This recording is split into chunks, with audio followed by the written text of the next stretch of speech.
So let's be honest. The holidays can really feel like a giant pressure cooker dressed up with sparkles and presents. You have all types of things going on. Our routine is thrown off. We have travels, we have relatives, we have change in bedtimes, we have additional sugar, we have noise, and we have all of these expectations that are not in our normal routine. And then we're left wondering why, if we have all of this fun and excitement, why are our kids still having meltdowns? Why are they still struggling? Why is their behavior really spiking during this time of year? And not only of our children, but for ourselves, for our relationships, maybe with your spouse or your co-parent or your family, all of these things are tested. There is additional stress. Your children can feel your stress in addition to all of their changes that they're having to experience in routine and excitement. And so we're having these meltdowns with the children and maybe even the adults responding to them. And that doesn't mean there's anything wrong with your child, and it doesn't mean there's anything wrong with you. It's the additional pressure on our nervous system that is really the issue here. And today we are going to talk about how we can kind of decode those behaviors, how we can be more aware when our nervous system is needing a break, how we can be more empathetic and have a little bit more peace around the holidays this year through compassion for behavior and through uh, knowing what's happening a little bit before the meltdown so that we can stop it before it happens or lessen it or understand what's happening for our child and ourselves so that we can rest when it's necessary. I'm Julie Cornish. I'm the founder of the Rewired Parent, and this is a place where we are transforming our parenting from the inside out. And today we're going to talk about that invisible holiday load that we all carry, that our children carry. We can call it the invisible holiday backpack if we want, that we're carrying around on our back. And we're going to bring awareness to that, a little bit of work that we can do to support our children during the season and ourselves, that we can enjoy this time of year a little bit more so we can enjoy those holiday gatherings without stress and without meltdowns or as many meltdowns. So let's talk about what is inside the backpack that we're wearing, that our kids are wearing, and it's that routine that is getting disrupted or even disappearing. It's those regular bedtimes that we have that kind of are going by the wayside a little bit. We're staying out, we're going and doing different events. If you're traveling, throw traveling in there. It could be time changes, it can be a change in expectations, lights, music, crowds, smells. I mean, you name it. There are so many things happening during the holiday season that are out of the ordinary, even if it's something for your kids, like asking them to be giving family members they don't know very well hugs or be grateful or Santa's watching. That's been a hard one for my 5-year-old. He's stressing that he's going to be on the naughty list. And some days I feel like he is going to be on the naughty list.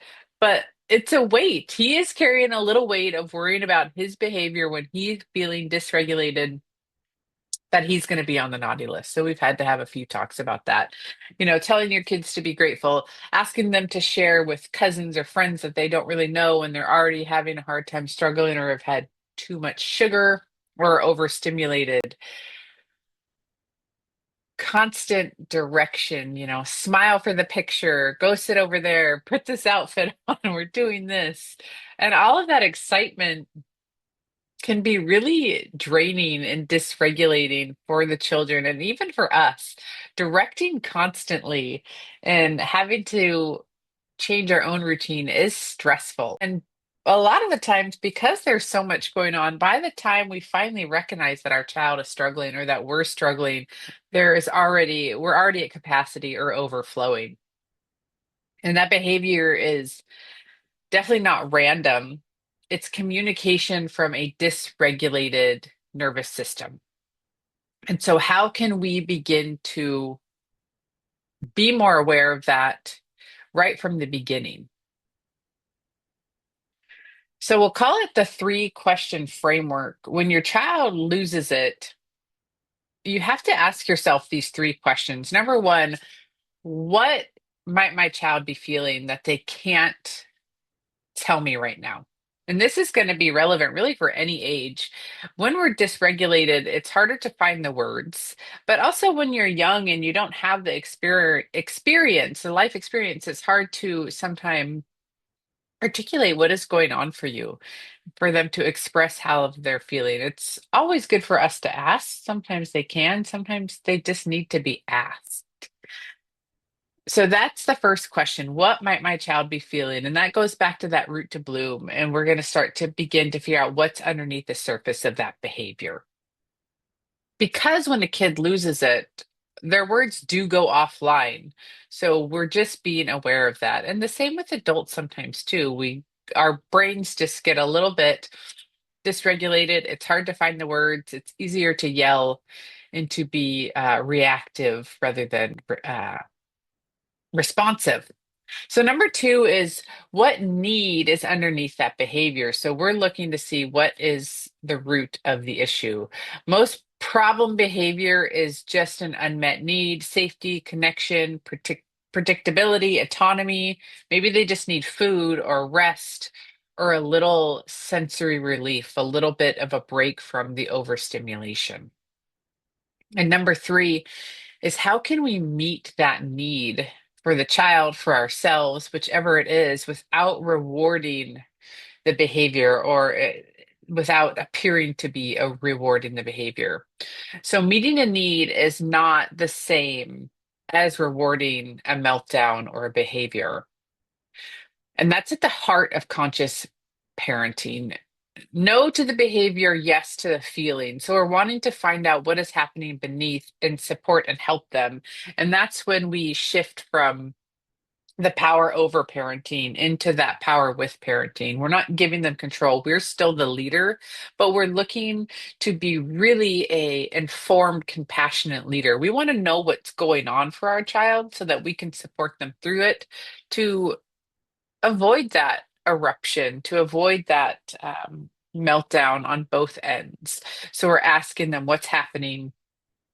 We're looking for the behavior or the feelings beneath the behavior, and we're going to support them in that, and we're going to help them to meet that need, whether or not it's safety, whether or not they're just really hungry, whether or not they need a little bit of quiet or alone time, whatever it is. So that's validation plus boundaries. So we're holding the boundaries, but we're validating how they're feeling. And an example is going to be your child is falling apart at a holiday party. You're over at a friend's house, and you could say something like, "Wow, bud, I see that you're really overwhelmed and your body is maybe telling you too much and you're going to change, depending on the age of your child."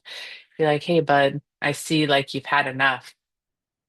I'm here with you. Maybe we could take a little bit of quiet time, or maybe we can take a walk, or maybe you can come and sit with me a little bit." You're going to know, you know your child best. You know what's going to calm them down. Uh, like for one of my kids, I can offer them to take a few deep breaths and then they'll sit and they'll take some deep breaths. For my 5-year-old, if I tell him to take a few deep breaths to calm down, he says, "You take a few deep breaths." That doesn't work for him. My youngest is a strong-willed child. He does not like being told what to do. And for him, when he's really dysregulated, he just needs maybe 2 or 3 minutes to go sit by himself. And then he'll come back and he'll be like, "Okay, yeah, I would like a hug now." Or can, we talk about this some more? And he just needs a little bit of time to calm his body down. So each child's going to be different. So know what is going to work best for your child, offer them that calming tool.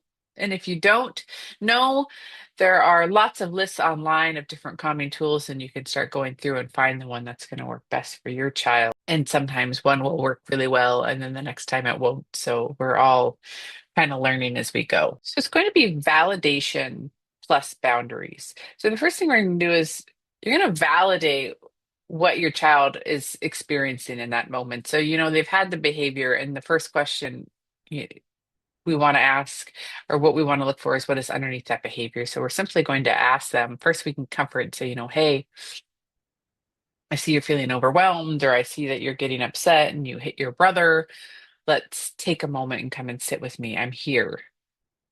And let's just have a little quiet time together. Maybe your kid likes quiet time alone, or maybe you are going to offer them a few deep breaths. But you want to really have that connection first. Once you've connected and we have a little bit more calm, then you can kind of address the boundary and the path moving forward.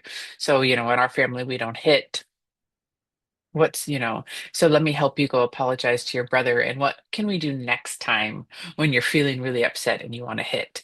And that's going to build safety, and that's going to help them to calm the nervous system down, and it's going to avoid guilting and shaming them and trying to make them feel bad for their behavior, because they're not trying to be jerks.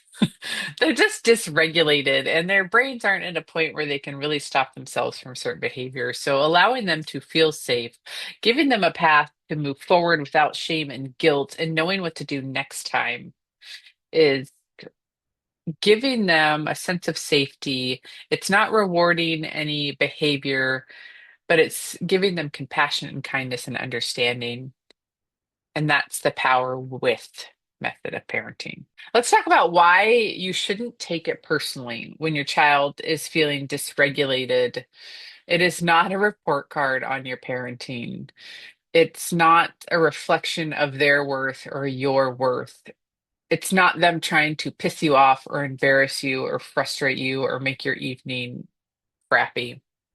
It's their nervous system asking for help.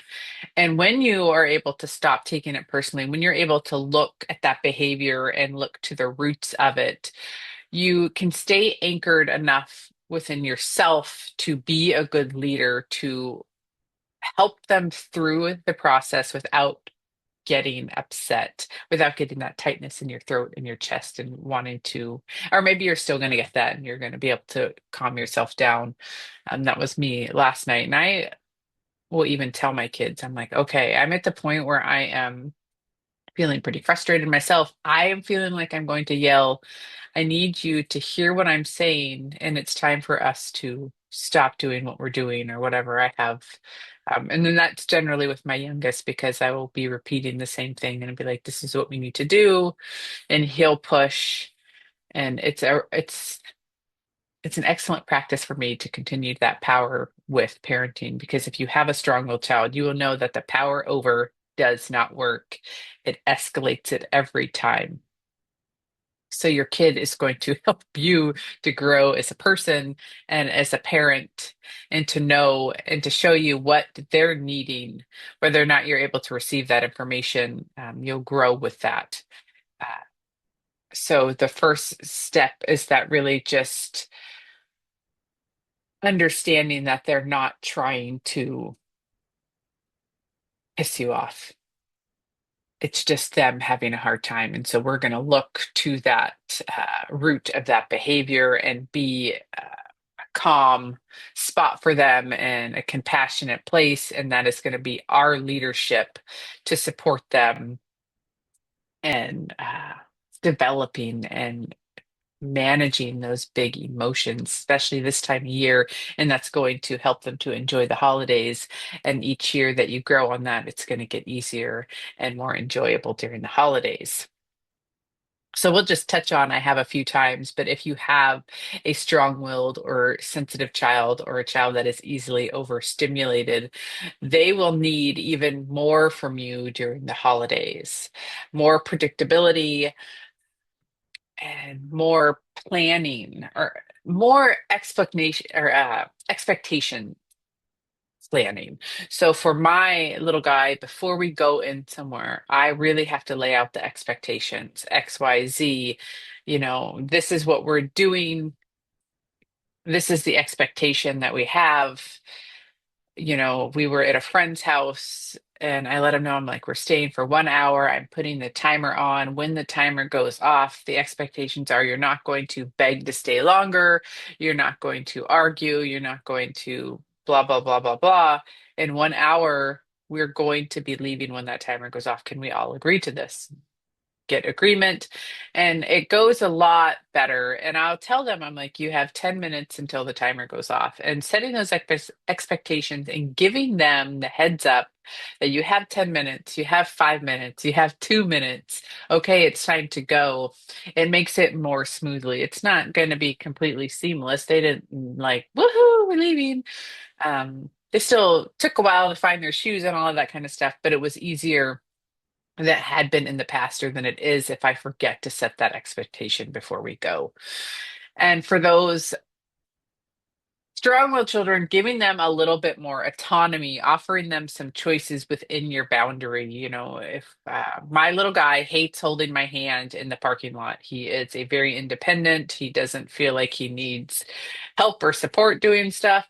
So I have to say, things like, oh, can you hold my finger, or my pinky or my thumb and keep me safe in the parking lot? He'll be agreeable to that. I'll hold your pinky and yes, I can keep you safe in the parking lot. I'm like, watch for cars for me. I'm feeling like a little spacey or something like that. So giving him a job and letting him feel like he gets to make a choice. Or do you want to walk or skip holding hands to the car or whatever it is, when we get in the car, do you want to choose the music or an audiobook? So just allowing them to not feel so controlled, to be able to make decisions is helpful for them. If you have a kid that is really overstimulated, offering them some options of, if you're feeling a little bit overwhelmed, come and find me. We can have some quiet time. Or do you want to wear your headphones while we're in there? Or would you like to have me find you and take a little break after we've been here for, 20 minutes, or can I check in with you every hour? Things like that. So having a little bit of a plan before you go in is really beneficial to help their nervous system and your nervous system feel safe when you have a plan. And some simple scripts that you can use for your child around that kind of planning or going in with something that might be troublesome. For my kids, it's that leaving, especially if I let them stay too long and it's getting to the point where their nervous system is getting overstimulated. And that at the end of the play date where it just is like, and they start to argue or somebody starts getting hurt and you should have left 10 minutes ago to avoid that. Having a little bit of a plan before you go in helps to get past that hurdle without a meltdown, without an injury, without crying, any of that kind of stuff. So saying something like, I see that you don't want to stop playing. Let's take a picture of the toys so that when you come back, you can remember, or you can take a look at them later and remember how much fun you had, or